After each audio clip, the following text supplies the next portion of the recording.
Estamos ya en la página 151, donde Adrián va a comentar de este capítulo 1 el versículo 14, una parte de este versículo, y es como un versículo muy importante que dice: y la palabra se hizo carne y habitó entre nosotros. ¿No? Este es, digamos, el punto de partida. Y la palabra se hizo carne y habitó entre nosotros. En realidad, lo primero que nos va a mostrar Adrián es algo que de alguna manera ya sabemos y que de alguna manera también asumimos. Pero después nos irá llevando, como es su costumbre, a unas profundidades insospechadas. Entonces, comienza diciendo Adrián: los hijos de Dios no han nacido de la carne, sino de Dios, que ya nos explicó. Pero ellos no hubiesen nacido de Dios si la palabra no se hubiese hecho carne. Es decir, si el Hijo no hubiera tomado la sustancia que nosotros somos, si el Espíritu no se hubiese hecho carnal. Entonces, lo que vemos es que nosotros nos hemos hecho hijos de Dios porque es Dios mismo el que se ha hecho hombre, ¿no? El Espíritu se ha hecho carnal. De tal manera que esta condición de hijos de Dios no se puede alcanzar de manera fuera de la encarnación del Hijo. No, o sea, si la palabra no se hubiese hecho carne, no hubiéramos tenido la posibilidad de ser hijos de Dios, ¿no? En ese sentido, al asumir nuestra misma realidad humana. Y dice dos renglones abajo: porque el Hijo se hizo uno como nosotros, por eso nosotros podemos hacernos uno como Él. O sea, hijos de Dios. Entonces, lo que vemos es que el Hijo se hace hombre y por lo tanto abre o es el puente único, directo y firme entre nosotros y Dios. De tal manera que ahora, por Él, por esta encarnación, nosotros podemos hacernos justo como Él, es decir, hijos de Dios. Ahora dice a continuación: en esa asimilación a nosotros, o sea, en la encarnación, no se ha de contemplar, en primer lugar, el nacimiento de una virgen. O sea, el punto en este caso central no está en que nosotros nos quedemos en el nacimiento del Hijo de Dios de una virgen. No es esto lo primero en lo que debemos nosotros fijar nuestra contemplación, sino que Él ha tenido una madre como nosotros. Es decir, una madre carnal, que lo nutrió de su carne y le dio de beber de su leche corporal. Es decir, no es tanto el punto central de nuestra contemplación el que haya nacido de una virgen, sino el que haya nacido de una mujer como cualquiera. O dicho de otra manera, que haya tenido una madre como cualquiera, de la cual ha recibido, en efecto, ¿no?, se ha nutrido de la carne de su madre y también de su leche corporal.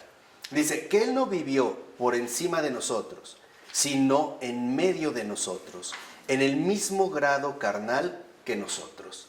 O sea, lo que debemos, hacia donde debemos dirigir nuestra orientación es en la auténtica y verdadera realidad humana de Jesús. Él no vivió como hombre por encima de lo humano, vivió realmente humanamente, ¿no? Entonces, lo que realmente nosotros debemos contemplar es la humanidad del Verbo en este primer momento, ¿no? Lo que realmente destaca en este sentido es la humanidad del Verbo. Su humanidad. Y este punto central, la humanidad del Verbo, la que nos permite captar cosas mucho más fundamentales. ¿Por qué? Porque ahí mismo dice a continuación: vive como un cuerpo entre cuerpos, como un hombre entre hombres. Jesús, en este sentido, no tiene ninguna diferencia con cualquiera de nosotros. Como hombre, no. ¿Qué quiere decir? Que la humanidad del Verbo, esta humanidad, quiere decir que entonces también ha asumido por completo la normalidad de la vida humana. En todos y cada uno de sus aspectos, ¿no? O sea, el hecho de que en efecto ha compartido nuestra propia realidad humana.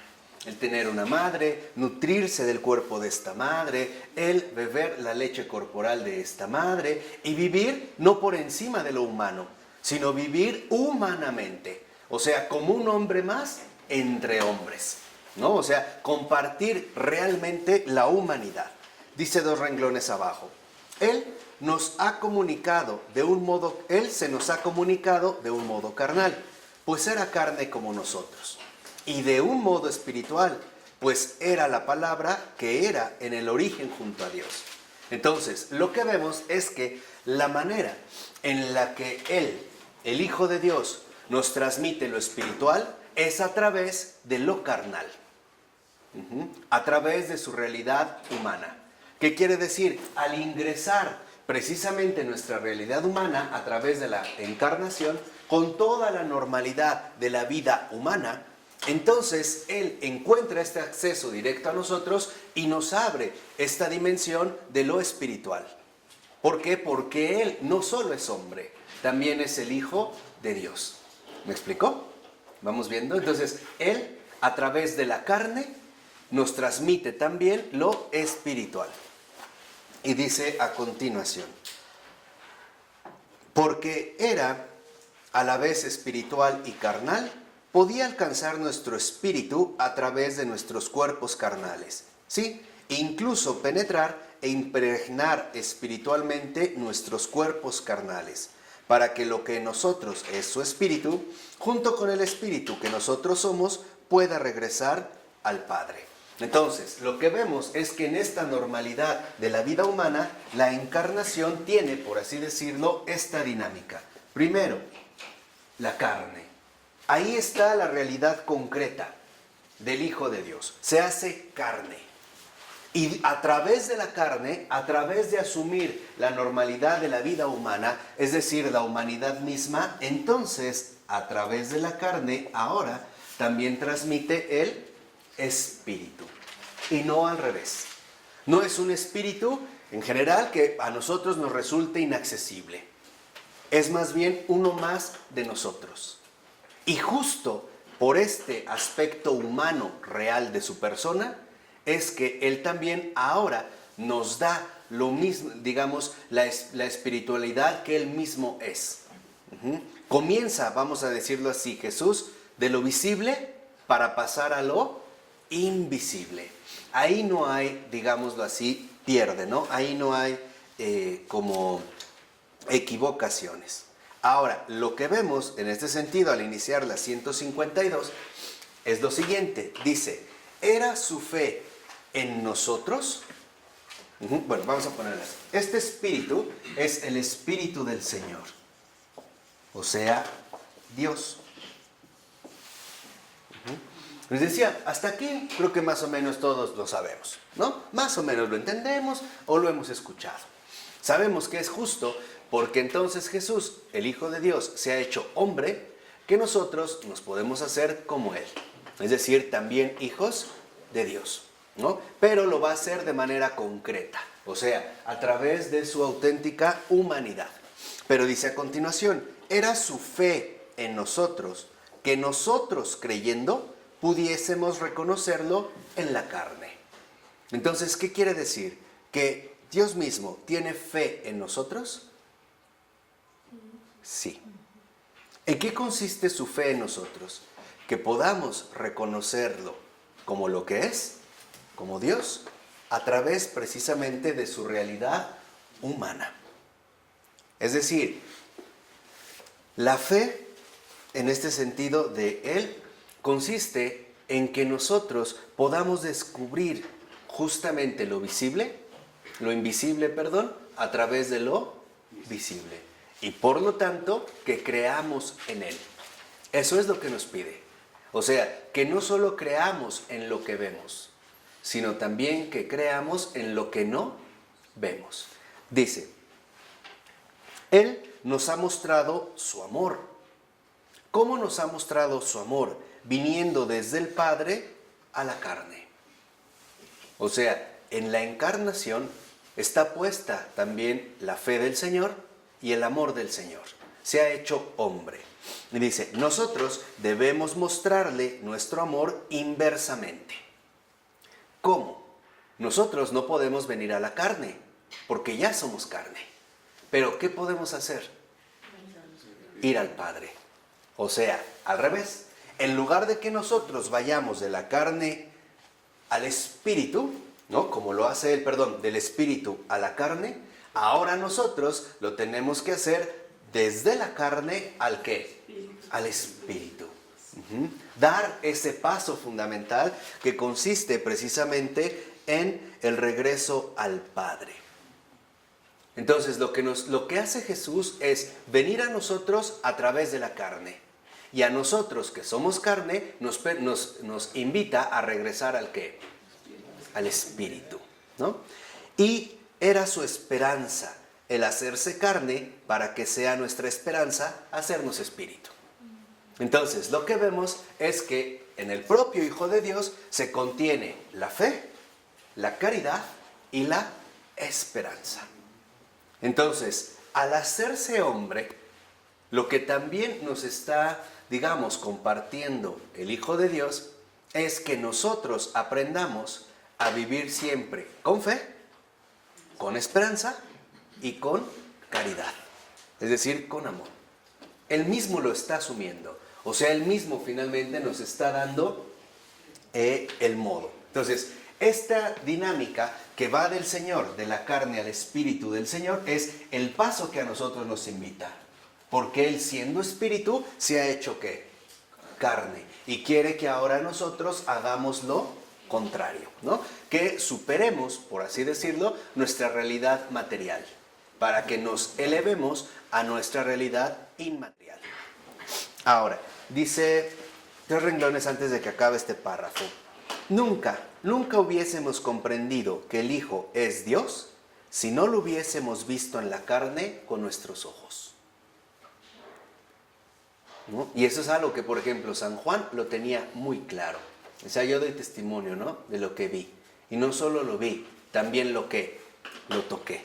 De tal manera que la encarnación es esta, digamos, prueba fundamental y definitiva que no engaña a nadie.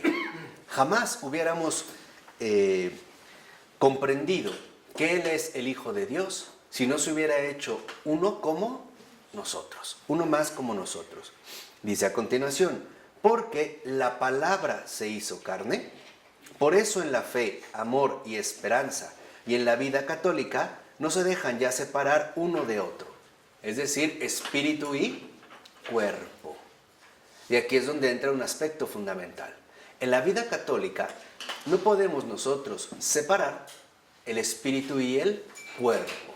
¿Qué quiere decir? Para nosotros como católicos, estas dos realidades forman parte de una misma unidad integral. En este caso, tanto lo visible como lo invisible, la carne y el espíritu. Y, como ya nos lo enseñó Pavel Florensky, nosotros estamos llamados a espiritualizar la carne y a materializar el espíritu. Esto es justamente lo que a nosotros nos manifiesta como lo que en verdad somos. En este caso, personas. Por eso dice a continuación, existe para el hombre católico toda la extensión de posibilidades entre espíritu y cuerpo, sin que nunca pueda faltar uno de los dos. Entonces, lo que vemos es que para nosotros como católicos, todas las posibilidades que se puedan dar de esta conjunción fundamental entre carne y espíritu están latentes. Entonces, por ejemplo, un católico que solo buscase lo espiritual renunciando a lo carnal no es católico. Es más, ni siquiera sería cristiano, porque no está siguiendo al maestro. Y al revés, un cristiano que solo quisiera ser material, negando toda la dimensión espiritual, tampoco. No sería un seguidor. O sea, necesitamos nosotros asumir esta dimensión fundamental que tenemos, tanto material, carnal, como espiritual. ¿Cómo uno puede ser material sin espiritual? Sí, o sea, el hecho de suponer que no somos más que un cuerpo mecánico que funciona en base a cierto proceso biológico, sin la dimensión profunda de la persona. Un crecimiento, pues no. O sea, en realidad esto no nos permite alcanzar la dimensión que Jesús quiere, ser hijos de Dios. Y ser hijo de Dios involucra que mi carne también está adherida al Señor, y no solo mi espíritu. Por eso, para nosotros hay también toda una teología del cuerpo. Y la teología del cuerpo lo que nos recuerda es que el cuerpo no es una realidad separada de nuestra integridad humana, sino que también posee, en este caso, su vinculación profunda con la realidad del espíritu. Y en este sentido es, por ejemplo, cuando hablamos que somos templos vivos de Dios. Podríamos decir, en cuerpo y alma, que hasta es, digamos, como una dimensión que se utiliza para expresar a veces el amor definitivo entre unas personas, ¿no? Te quiero en cuerpo y alma. Imagínense que a lo mejor un hombre casado o con una novia tuviera relaciones sexuales con otra mujer. Y la mujer se enterara, la novia, y le dijera, no te preocupes, eso fue solo corporal. Mi espíritu quedó libre, no se involucró. ¿No? Se ríen, diríamos, eso es ridículo, ¿no? ¿Por qué? Porque nosotros como personas poseemos estas dos dimensiones. Y ahí donde está la carne, también está el ¿qué? El espíritu. Y al revés, ahí donde está el espíritu, también está la ¿qué? La carne, ¿no? Dice a continuación, existe por una parte el equilibrio, fíjense. Por una parte, entre los dos, entre la carne y el espíritu, existe ahora el equilibrio. Carne, espíritu. Invisible, visible, ¿no? Existe el equilibrio.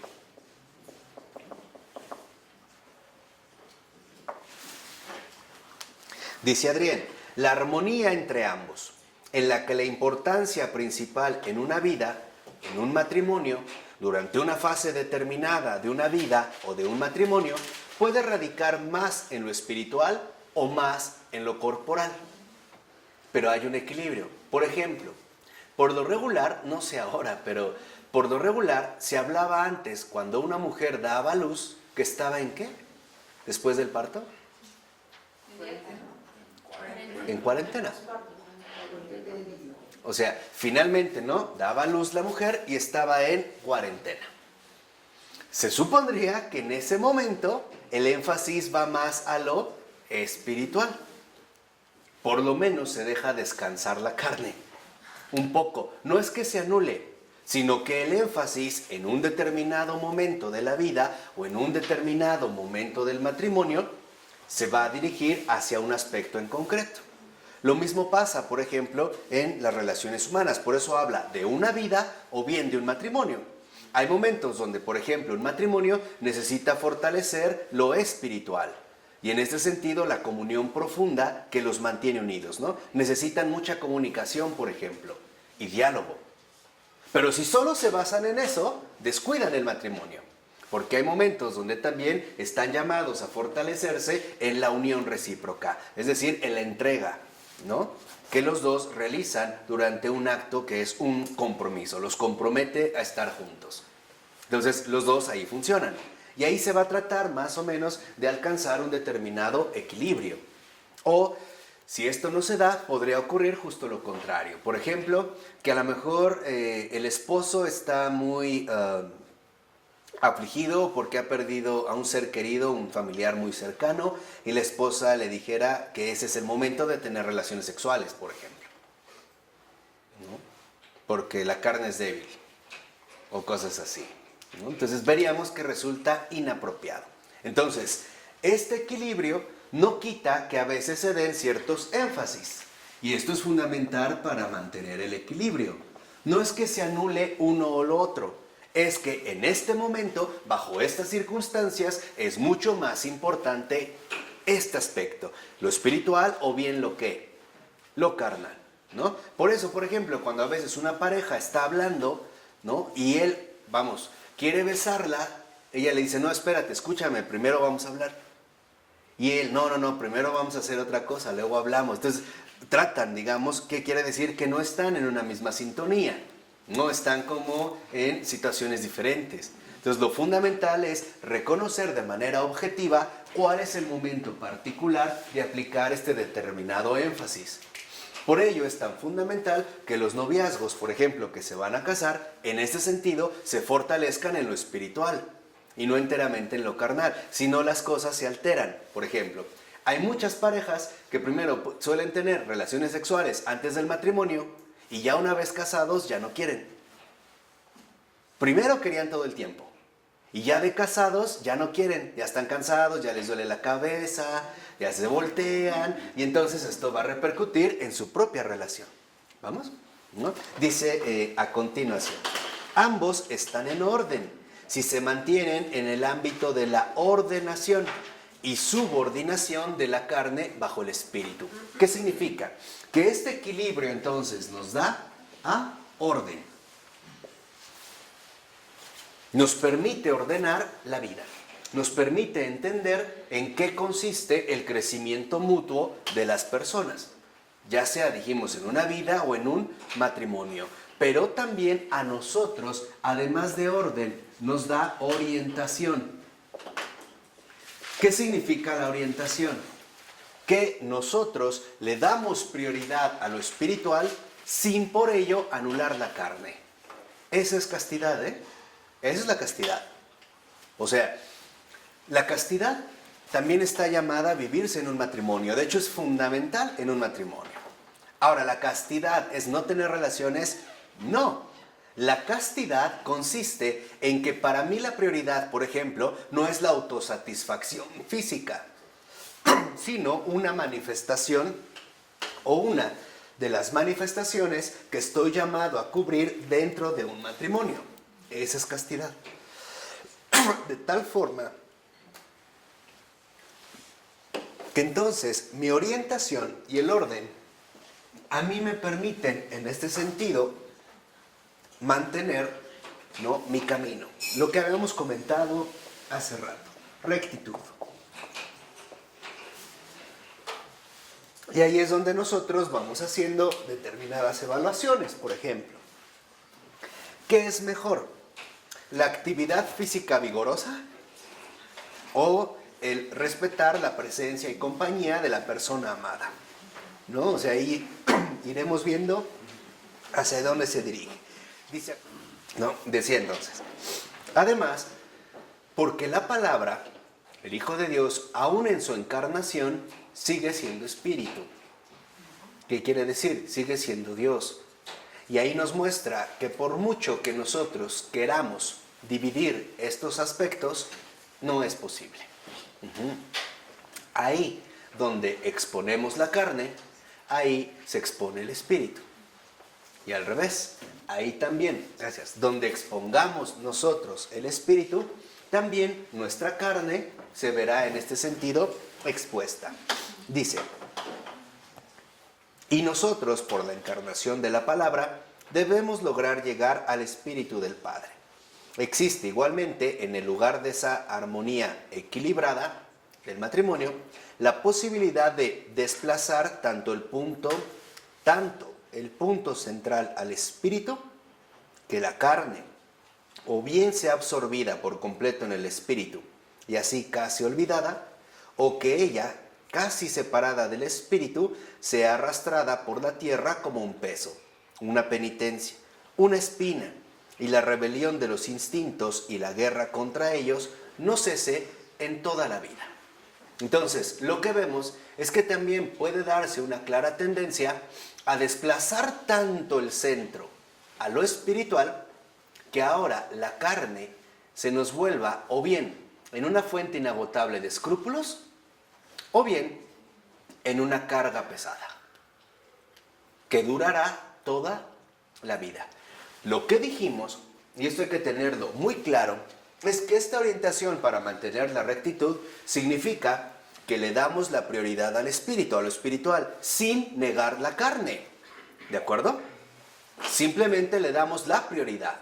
Pero si de repente yo polarizo, ¿no?, esta cuestión y ahora le doy un peso absoluto o casi absoluto al espíritu, la carne se me va a presentar como algo repugnante. Y ahí tenemos, dicho entre paréntesis, a un San Luis Rey. Hubo un momento en el que San Luis Rey, estando casado, no quería ya tener relaciones sexuales con la reina, con su esposa, con su mujer. Y entonces él solicitaba que hubiera un sacerdote presente. En serio, ¿eh? Y el sacerdote le dijo, No, Luis, no así. Así no. Porque entonces parecería que nosotros hacemos una especie de contrapeso. Y vamos a empezar a percibir la carne, en pocas palabras, como una espina dolorosa que al parecer nos avienta en el rostro su pecaminosidad, su lujuria, su bajeza, y por lo tanto terminaremos odiándonos a nosotros mismos. ¿Sí queda claro? Y ahí es cuando se suceden justamente los desequilibrios. Entonces, lo que nosotros buscamos mantener es un equilibrio versus opción 2, desequilibrio.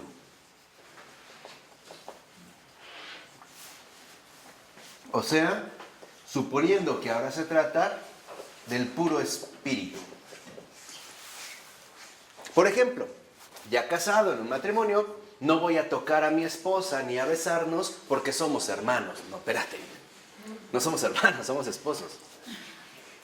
¿Sí? O sea, lo que quiero que entiendan es que a veces podemos dar énfasis desproporcionados. En este sentido, énfasis desequilibrados. Lo que nosotros debemos de tratar de mantener es el orden. Y este orden involucra que haya una jerarquía. En este sentido, que haya un énfasis particular, dependiendo en todo caso de las circunstancias de la vida. ¿Para qué? Para que no caigamos en un desequilibrio donde nos consideremos tan espíritu que ahora la carne la veamos como nuestro propio enemigo. La carne no es nuestro enemigo. La carne también forma parte de nuestra realidad humana. Lo importante es ordenarla. Y para alcanzar este orden es que hay tiempos, formas y modos. Eso es todo. Entonces tapar la carne no es bueno de la mujer. Por ejemplo, tapar la carne de la mujer, el cuerpo de la mujer, ¿no? Significa que nosotros reconocemos que la carne no es precisamente la silueta corporal que yo veo, sino que la carne representa esta parte fundamental de la mujer que contemplo. En pocas palabras, acuérdense, yo les dije, la carne es nuestra realidad ontológica, ¿no? El cuerpo es una referencia espacial que nosotros podríamos en ese sentido definir o colocar. Si una mujer se cubre el cuerpo, lo mismo que un varón, es por una sencilla razón, porque sabe que al exponer su carne, también expone su espíritu. Y por lo tanto, si ella lleva a cabo, por ejemplo, una exhibición desordenada de su espíritu, de su carne, esto va a involucrar que su espíritu también quede denigrado. ¿Qué es lo que a veces nosotros decimos que es, por ejemplo, no sé, una inmoral o una, ¿cómo se le podría decir también? Una desvergonzada, una pérfida, ¿no? Y no sé qué cosas. Pero este es el fondo. O sea, el que nosotros cubramos la carne también tiene en este sentido un aspecto fundamental. Lo que realmente hacemos no es cubrir nuestro cuerpo, sino conservar nuestra dignidad humana. Y este es lo fundamental. Digamos, sería lo que está en el centro. ¿Y las religiones que cubren su cara de la mujer? Por ejemplo, en el caso de las musulmanas, ¿no? Con el hijab. Lo que ocurre en el caso de ellas es que en efecto, o de esta tendencia o de esta religión en particular, ya sea el velo, es el velo musulmán, corto o largo, el hijab, lo que vemos es que no tienen este equilibrio, porque en efecto consideran que la única manera para poder conservar su pureza humana, digamos, en este caso el énfasis del espíritu, es a través de la negación rotunda del ¿qué? Del cuerpo, ¿no? O sea, el cuerpo en este sentido sería el obstáculo fundamental para alcanzar la verdadera pureza espiritual. Por eso se llegan en algunos casos al extremo donde incluso el hijab tiene una rendija en los ojos.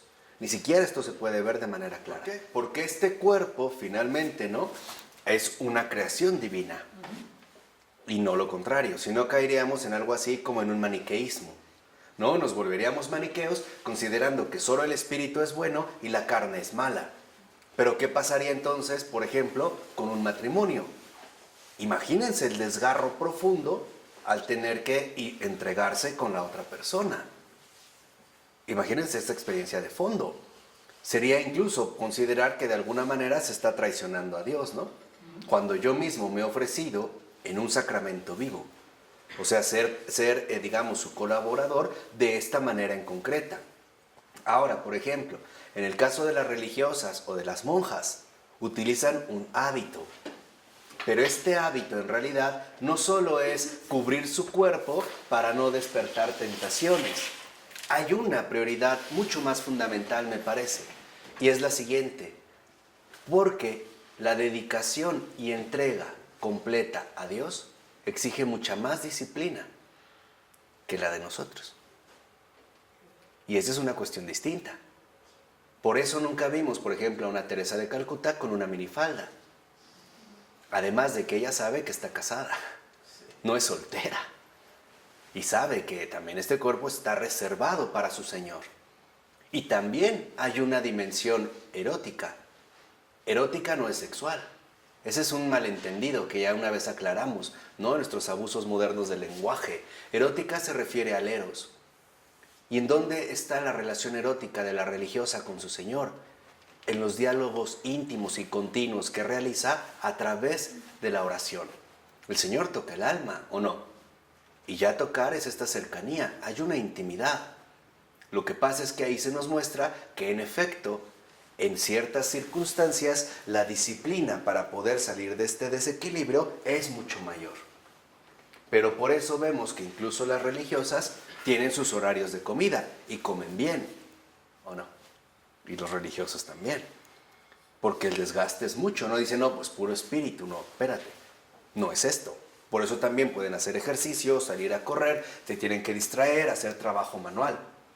De tal manera que alcancemos una verdadera, por así decirlo, una verdadera integridad humana, ¿no? Dice Adrián, toda la gama de posibilidades está contenida en el hecho que el Señor era en la carne y que era carne en el amor puro. Entonces, lo que vemos, y dice a continuación, es que el amor superador del Señor acaba con toda esa relación entre espíritu y carne. ¿Qué ocurrió? Que nosotros, en efecto, tratamos de mantener un cierto equilibrio, que es lo que habíamos comentado en un principio. Pero el Señor, ¿no? Carne, en cuanto tal, o en la humanidad del Verbo, está basada ante todo en el amor puro. Y por lo tanto, este equilibrio que nosotros de alguna u otra manera intentamos mantener a lo largo de nuestra vida, ahora se ha visto precisamente superada. ¿Por qué? Fíjense, porque ahora, si el conflicto estaba en qué o a qué es lo que le voy a dar prioridad, a mi carne o a mi espíritu, y ahí encontrábamos los excesos, ¿no? Que se polarizan hacia uno o hacia el otro. Entonces voy a ser tan espiritual que, por ejemplo, hasta voy a ir caminando mirando el piso.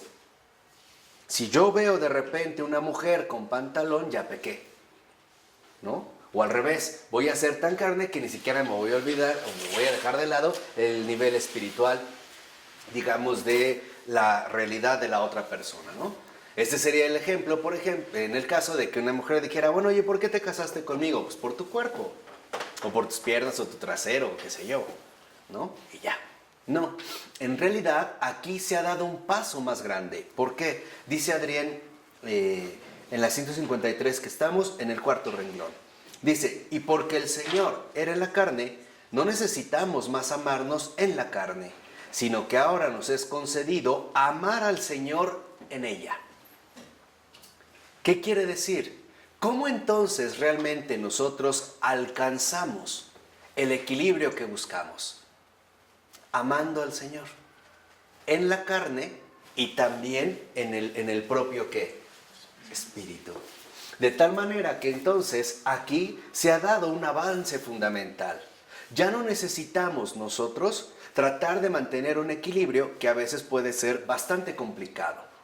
Ahora necesitamos trascender la carne y el espíritu hasta el Señor. Y ahora amamos, ¿no?, al Señor en mi propia ¿qué? Carne. Entonces, lo que vemos es que Él es el único que realmente puede contener por completo mi carne y mi espíritu. Y de hecho, el amar al Señor en la carne y por lo tanto en el espíritu es justamente lo que permite que el Señor nos santifique. Porque el Señor no solo va a santificar nuestro espíritu, también va a santificar nuestra propia ¿qué? Carne. Entonces, lo que en mí se presenta como una dualidad, en Él se trasciende a una unidad. Entonces, no amo mi cuerpo, amo al Señor en mi carne, en mi realidad concreta. Y no amo solo mi espíritu o mi dimensión espiritual, como algunos mentalistas de hoy consideran, o gnósticos contemporáneos, o sea, los nuevos herejes de estos días, ¿no? Que no elevar el pensamiento y olvidarte del cuerpo y subir a las esferas supremas de la mente, donde todo se alcanza. Nada de eso. Ya no tengo yo que estar, digamos, como peleado o en una continua tensión entre mi espíritu y mi carne. Me basta amar al Señor en mi carne, trascenderlo todo hasta Él y por lo tanto también que mi carne y mi espíritu se dirijan directamente al ¿qué? Al Señor. Dice, y porque Él por la carne habitó en nuestro espíritu, tampoco necesitamos más amarnos en el espíritu, sino que nos es concedido servirlo a Él en el espíritu. Y aquí es donde entra el punto fundamental. Ahora, lo que antes era una cierta necesidad fundamental de equilibrio, ahora se han transformado en ¿qué? Amor y servicio. Entonces, en mi carne, amo al Señor. Y en mi espíritu, le sirvo. Ahí está el servicio. Y así es justamente como se alcanza este equilibrio cristiano. Mi carne es para amar al Señor, tanto en mí y también para amarlo a través de los ¿qué? De los demás. Por ejemplo, las muestras de afecto, de consolación, que son necesarias también llevar hasta los demás. Una caricia, un gesto, una mirada, ¿no? Un apoyo, un abrazo, etc. Y por lo tanto, ahora mi servicio ya no necesita en tratar de conservar mi pureza espiritual, sino que ahora mi espíritu se transforma en un completo servicio al Señor. Entonces, lo que antes podía parecer como una dualidad, carne y espíritu, ahora se han transformado en una unidad, amor y servicio. El amor no es otra cosa más que la caridad encarnada. Eso es el amor. Y eso es lo que yo he tratado de explicarles mucho y Adrián lo va a ir haciendo adelante. Aquí quiero irme lento porque es muy fundamental esto que ella nos está diciendo. O sea, ahora mi carne es el amor encarnado. ¿Qué quiere decir? Que mi propia carne no es más que la acción de Dios en el mundo. A través de mi cuerpo me muevo, ¿no? Pues ahora en mi carne es donde se va a manifestar el amor de Dios en el mundo. Pero esto solo lo puedo realizar si mi espíritu no está paralizado. Si mi espíritu no está como desconectado de mi realidad carnal, sino que mi espíritu está más bien atento y vigilante y por lo tanto asumido como un pleno ¿qué? Servicio. Dicho de otra manera, toda mi persona está centrada en el amor al Señor y también en el servicio al Señor. Toda mi carne y espíritu. ¿Por qué? Porque lo que debemos reconocer es que nuestra imperfección, ya sea carnal, ya sea espiritual, es real.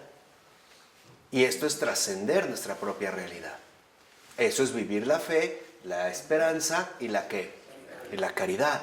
Mis debilidades, dicho sea de paso, mis debilidades humanas no son un obstáculo para el Señor.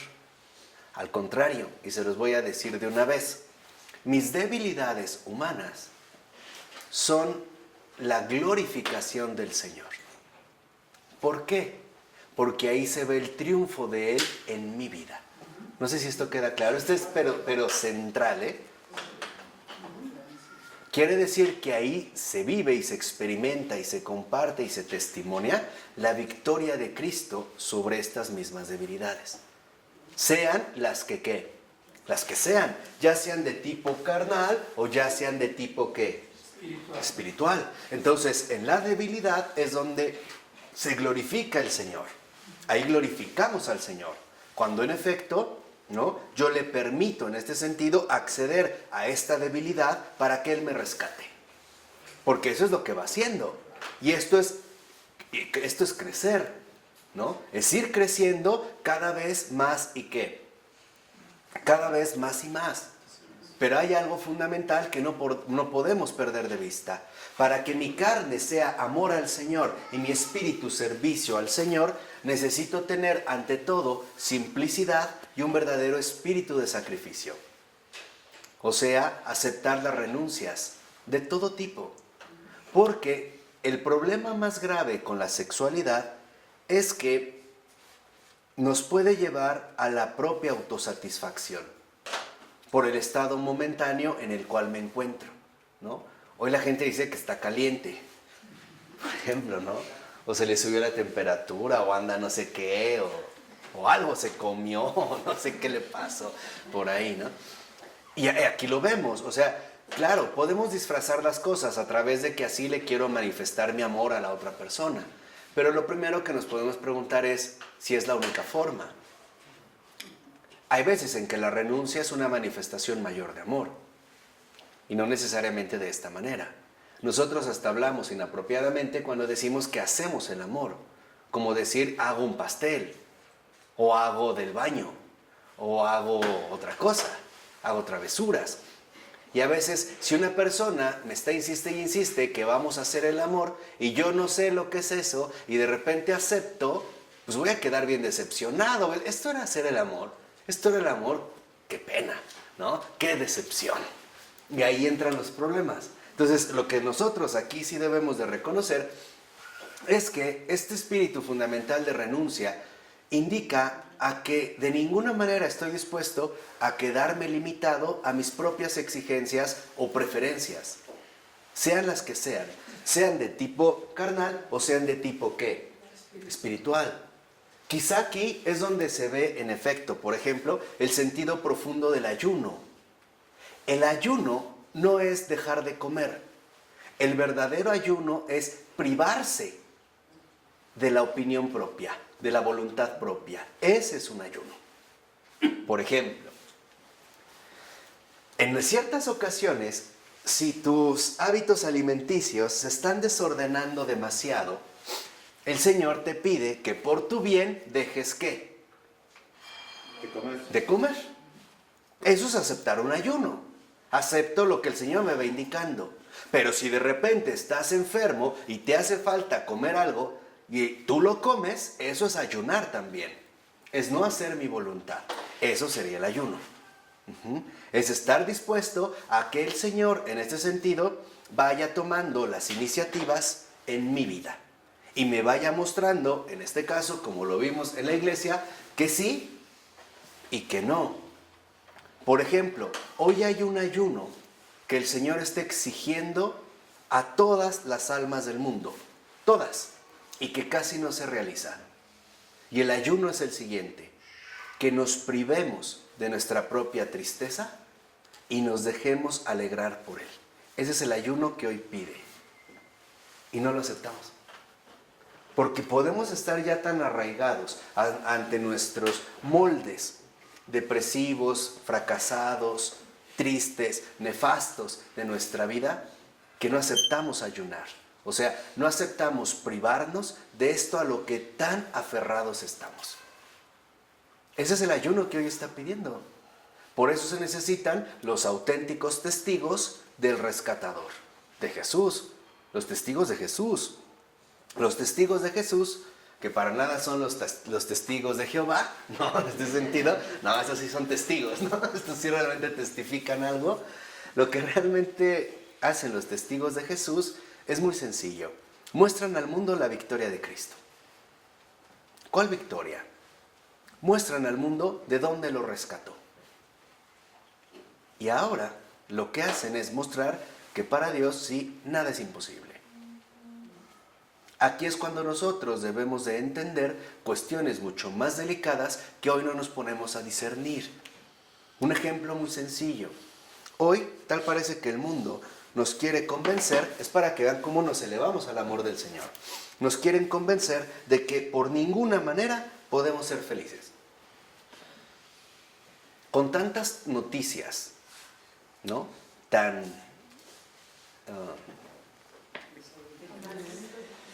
impactantes, con tantas noticias tan agobiantes, deprimentes, incómodas, tristes, que de repente, no sé, te estás comiendo un plato de sopa y ves que aparecen niños muriendo de hambre, y lo primero que te empiezas a cuestionar es, ¿qué derecho tengo a vivir así? ¿No? ¿Por qué yo la estoy pasando bien y esos niños o esas personas están sufriendo, están muriendo, bla, bla, bla, bla, bla? Esa es una de las tentaciones fuertísimas que vivimos todos, todos. ¿Por qué? Porque lo que hoy el mundo quiere es que en efecto no haya testigos de la victoria de Cristo. O sea, testigos profundos de su redención. Y por lo tanto, que caigamos, una vez atrapados en un manto de compasión, en un desánimo igual. En pocas palabras, hoy se busca que todos los seres humanos de todo el mundo estén quebrantados. O sea, doblegados por la tristeza y la depresión.